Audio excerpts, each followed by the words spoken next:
Here's why virtual machines are awesome. Benefits first. I can run a totally separate computer inside my computer. I can test risky apps safely, switch to Windows, switch to Mac OS, switch to Linux without rebooting, keep experimental stuff sandboxed. It's perfect for learning, development, and even the same tech that powers cloud servers. So, what's a VM? It's a virtual version of a computer that lives on your real one, called the host machine.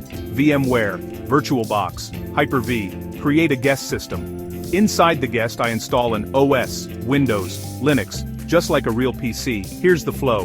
Physical computer equals host. Add virtualization software. Make a virtual machine. Install the OS inside it. Now I'm running two worlds at once, host and guest, side by side. Under the hood, virtual CPU, vCPU, shares processor power. Virtual memory, uses a chunk of RAM. Virtual disk, a big file that acts like a hard drive. Virtual network. VM gets online, or talks to the local network. Why use this? Safely test new OS or apps. No risk to my main setup. Run multiple OS on one machine. Windows, run multiple OS on one machine. Linux, isolate for security.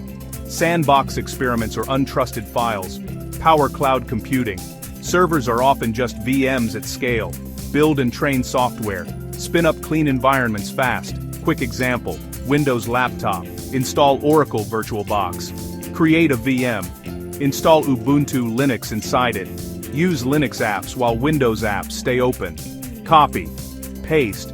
Share folders. All without rebooting. Tips. Give the VM enough RAM and disk. Don't starve the host.